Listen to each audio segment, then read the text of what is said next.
Hi, Capricorn Sun and Rising. Welcome to your November 2024 Astro Update. It's Raina here.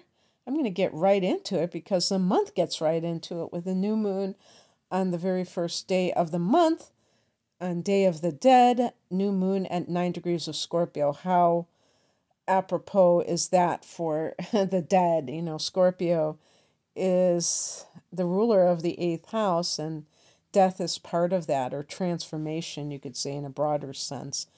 But this is like an extension of Halloween, which is the day before, or Samhain in the pagan tradition, it is known as, when the veils are thinner, and there is that sense of being able to tap into the energy, the spirits of those who have crossed over. But anyway, this new moon at 9 degrees of Scorpio for you is falling in your 11th house of hopes and wishes. And this is a general forecast, so I have to always say that because the timing can vary from Capricorn Sun or Rising person, one to the other. So just to put it out there like that. But anyway, this is the house of friendships and groups, and the new moon here could be that you're making new connections. There might be some reason that even has to do with career in some cases. So it depends on, other factors that are going on in your life. But this could be a time when you are maybe joining a new group, or making new friends for some reason.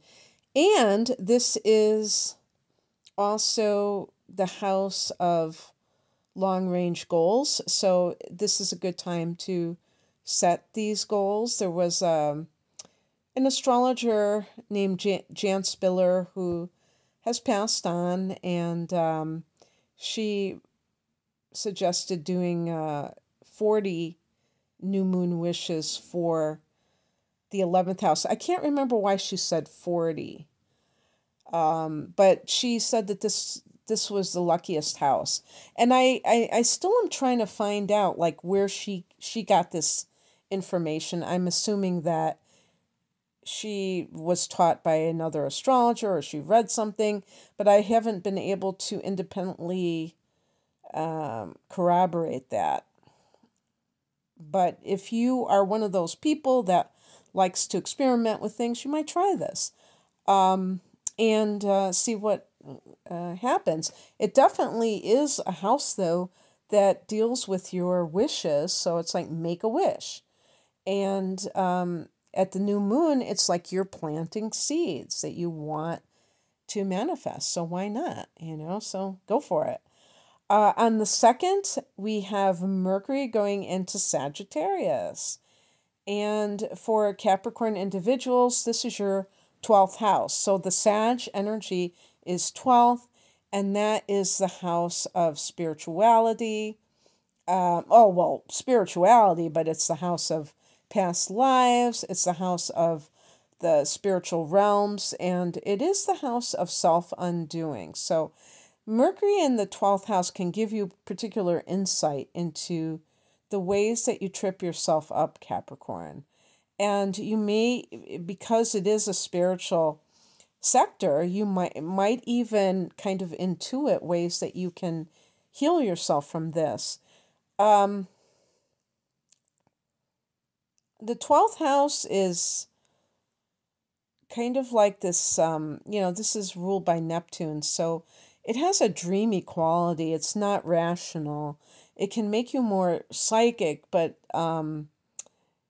it may not be the best for giving instructions to other people or communicating, very clearly. But it may be very good for psychic insights and also creative ideas. And this is also the house of dream time. So you may have some very prophetic dreams connected to this. that you retain in your memory. On the 3rd, Mars goes into Leo. This is very important because this is going to be affecting you for a long period of time. Mars usually just has a 6-week transit through one sign. And between now and I think it's even June that it finally leaves Leo. Because of a Mars retrograde that happens in December, you're going to have it in your 8th house and then going back into your 7th house with your opposite sign of Cancer. So there could be some issues with other people's money that even turn into a legal battle. I'm not going to get into all of that until the December forecast, when it is going to be more relevant with the retrograde. I'm just going to talk about Mars actually entering into Leo. So as I'm recording this, we are approaching mid-October, and Mars is in Cancer. So if you're listening in October and into November, Mars will be in that 7th house for you. Mars in the 7th house can be, first of all, Mars can be a conflict. The 7th house can be your significant other. So and by the way, significant other can mean that either you're currently with them, or maybe you are not with them anymore. Maybe you're separated and, on your way to getting divorced. I mean, anything's possible. But for those who are actually with their partner, you may be, experiencing a conflict about a certain area of life. Now, as I stated, Mars is going to go into the 8th house on the 3rd of the month, and that can be dealing with shared resources. So my feeling, because the 7th house can be legal matters, is that if this has anything to do with a relationship and there is a conflict, it's probably more like you're on your way out of that relationship more than anything else. I mean, Mars in the 7th house can be that you're doing more things with your partner than you normally do, including having sex. Mars can be the libido. So that can kind of heat up when Mars goes into that. Well, but it would be happening right now while Mars is in the marriage sector. But because I'm going to focus specifically on the fact that there is going to be a retrograde back into the 7th house. When Mars goes into the 8th house on the 3rd of November, this can be some kind of fight over money that you are not particularly earning. It could be money that is shared between you and another person or something along those lines. And I mean, this could even be with a family. Doesn't have to be with a spouse. It could be with family. And it's already like kind of initiated in kind of the courts. But then, when Mars goes retrograde, it does have to go back into like, if there's let's say there's a will and it's like they're deciding what exactly is going to happen with it. So, the only thing I want to say about this is that you get to decide how you're going to handle it. Some people are like full on warrior mode and they're just like, I deserve this money. Some people are like, I'm going to stand my ground. I'm going to stay above the fray. You get to decide, how exactly you're going to deal with it.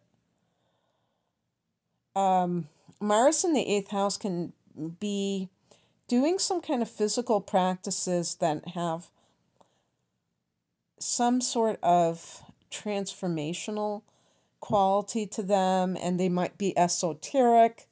So it might be with shamanism. I'm not like an expert on shamanism, but there might be physical practices that, really help you to transform yourself. And that can be eighth house as well. On the 11/11 portal, Venus goes into your sign. How cool is that, Capricorn? Venus in your first house can give you, kind of like cute, I don't want to say cute. Maybe you're just kind of like appealing to other people, charming, and that can help you in many different ways. If you're looking for a job, if you're looking for a relationship, you may decide to get a haircut or buy new clothes. That can be first house as your appearance. On the 15th, full moon, 24 degrees of Taurus. So that is your fifth house. Isn't that interesting? The fifth house is a house of love and creativity. So full moons can bring things to fruition. Now, I mean, there are different possibilities here. If you are getting a divorce, there might be somebody waiting in the wings, and you are in love with this person, and you're really getting to the point where you need to take it to the next level. I would say, wow, Capricorn is really working fast here. And the other thing is that this could be conceiving a child. Fifth house can be conceiving children. The full moon is very fertile. This could be either ending a creative project or like conceiving a creative project. Saturn goes direct at 12 degrees of Pisces on the same day. This is your third house, and this is the house of the mind. And this can also be like social media. This can be all forms of media. Saturn here can be creating structures that have to do with the internet.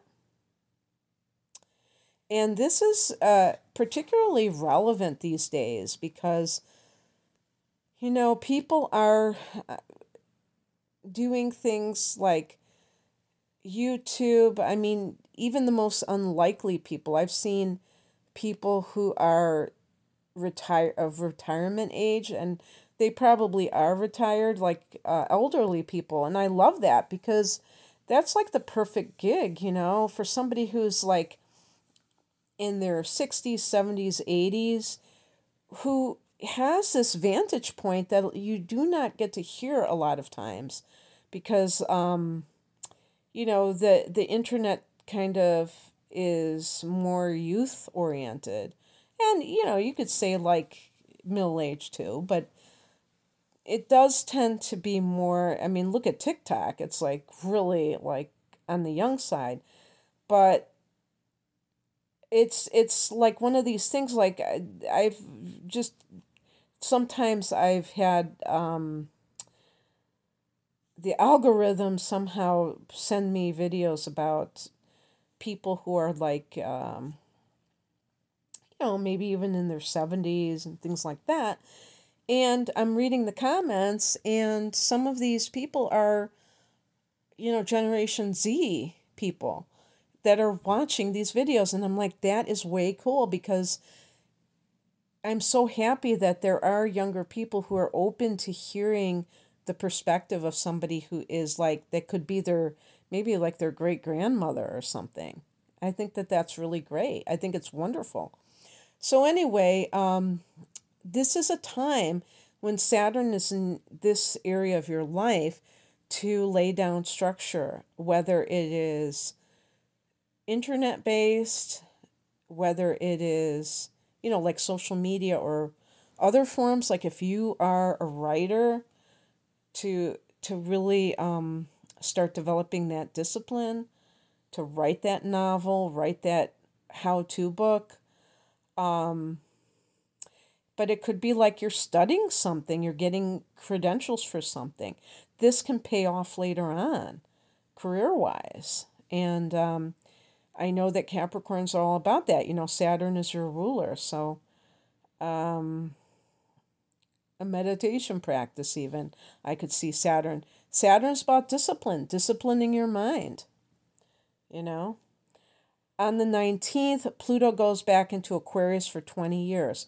Okay, this is very important for you too, Capricorn, because Pluto is officially out of your sign. It first entered Capricorn in January of 2008. We're almost at the end of 2024. So what are we looking at? 16 years? No, almost 17 years that it was in this sign for you. So look back to January of 2008. What was happening then? What is happening now? What has changed? What has been your biggest transformation? You'll never have this in your sign again. Not everybody has Pluto transiting their first house. So pat yourself on the back. You are a new creature.